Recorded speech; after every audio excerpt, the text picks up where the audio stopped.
Welcome everyone. Today we'll be playing a card game to learn about modeling theory, a social learning approach by Bandura. We have 4 players joining us today and you are welcome to join us too. Here's how to play. Read the question on the black card carefully and choose the correct answers on one of the 4 gray cards. To play along with us, pause the video between each question if you need more time to think. Now let's get started. Question 1. What is Bandura's social learning theory based on? A. Learning happens through observation, imitation, and modeling the behaviors of others. B. Learning is limited to one's genetic. C. Learning only occurs when behaviors are followed by reinforcement or punishment. D. Learning occurs through reading. Pause the video here if you need some time to think. 3, 2, 1. Anis is correct. Would you care to explain? So, Bandura's social learning theory stresses on the importance of observing, imitating, and modeling the behavior of others. As shown in this famous Bobodol experiment, a group of preschool children observe an adult, also referred to as a model, behaving aggressively towards the doll. This includes kicking, hitting, and shouting. Another set of children did not witness the same thing. The children were later given the doll to play with. Can you guess how they interacted with the dolls? That's right, they mirrored the aggressive actions that they had seen prior. The former group was found to be twice as aggressive towards the doll compared to the second group. This experiment later acts as a foundation to Bandura's theory, inferring that our personality is made up of all the behaviors that we observe and imitate from those around us.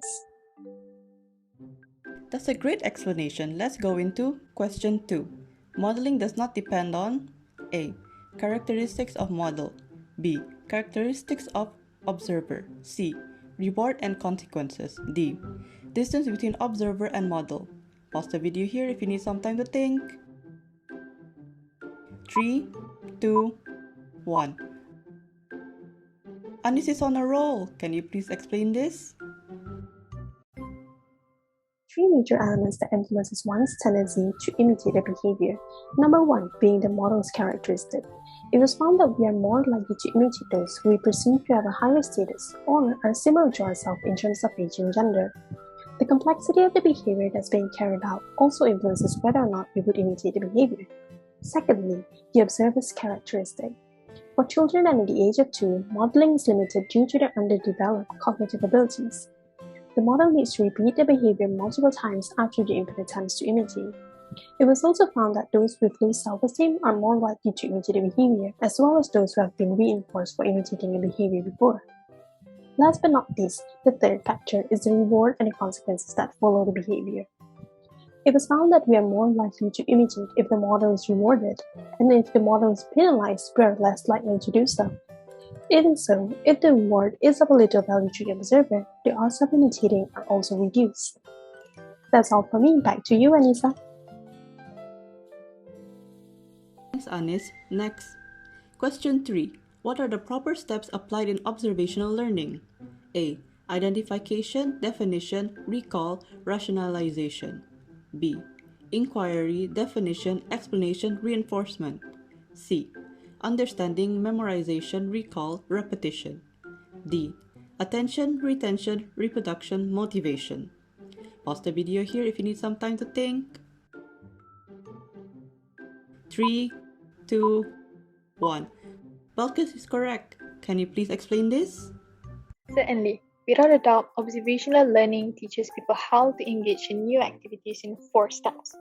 The correct steps include attention, retention, reproduction, and motivation.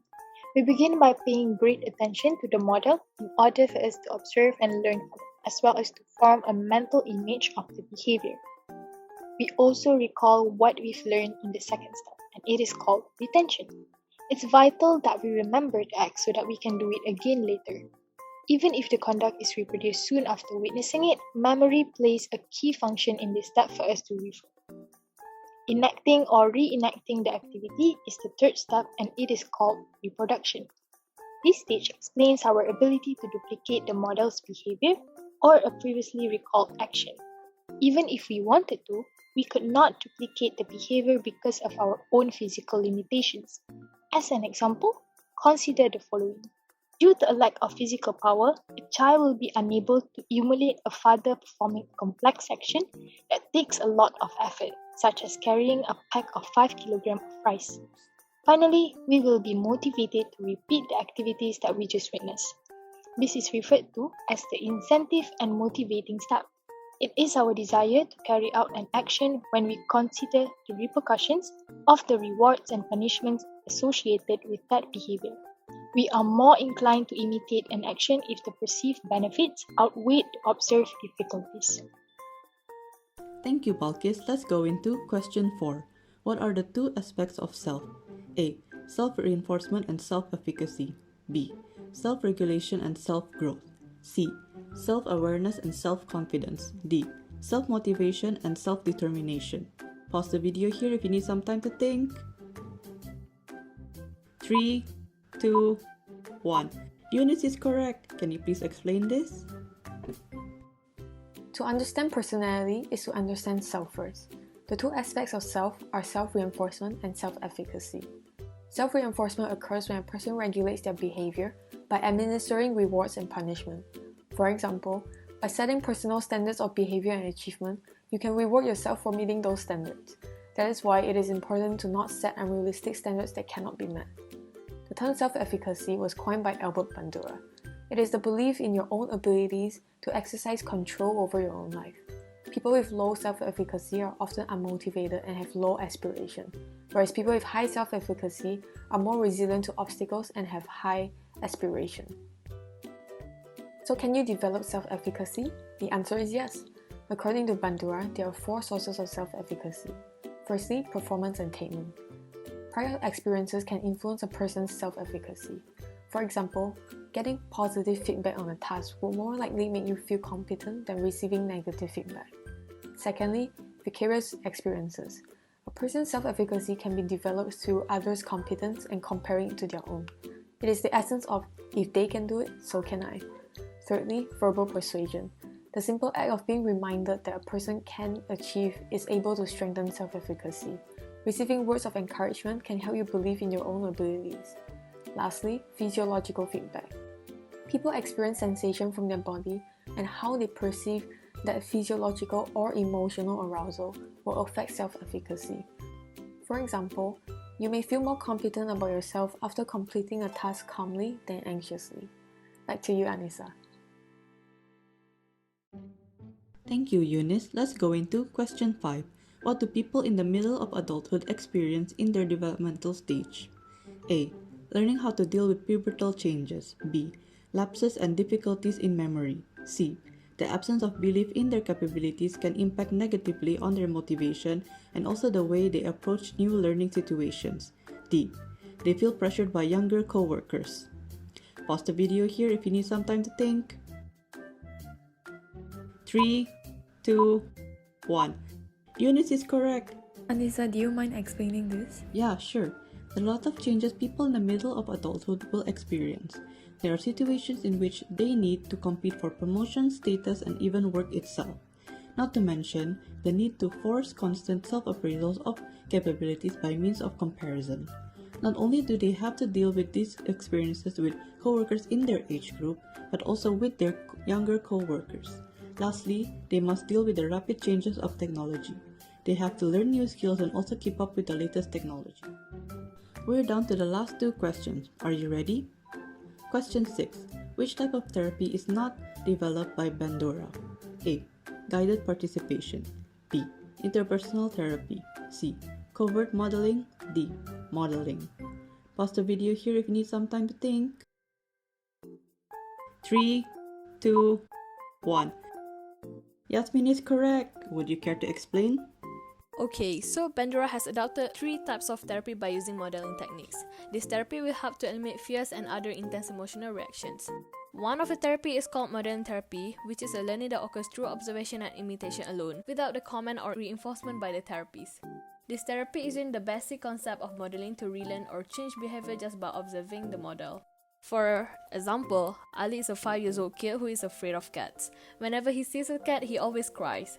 And this can be helped through modeling therapy. Having Ali observing another kid around his age who loves playing with cats will help Ali learn that cats are harmless and fun. Therefore, Ali will start trying to play with the cat and ignoring his fear because he just saw that playing with the cat did not bring any harm. The next therapy is called Covert Modelling. It's when someone pictures a role model behaving as this person might and then visualize specific favorable consequences of the behavior. For example, John, who always feels anxious and his voice becomes shaky whenever he wants to perform on stage. By using Covert Modelling, John can imagine his role model, Jungkook from BTS, as an example while he is performing, and he will try to act how Jungkook would do on stage. In simple terms, John needs to imagine himself as Jungkook and just do it how he would imagine Jungkook when he is performing. And the last therapy is called guided participation. It is when the client watch a live model and participates with the model. As an example, Kelly wanted to learn cooking and she doesn't know how. Every time she tries cooking on her own, she feels intense emotion and can't seem to do it. So, how can we help her? Yes, through guided participation. She will watch a live model who is cooking, then she will have a chance to join in and learn how to cook step by step with the help of the model. That's a great explanation. This is the last question for today. Question 7. What are the possible ethical issues for behavior modification? A. Hard to maintain boundaries between therapists. B.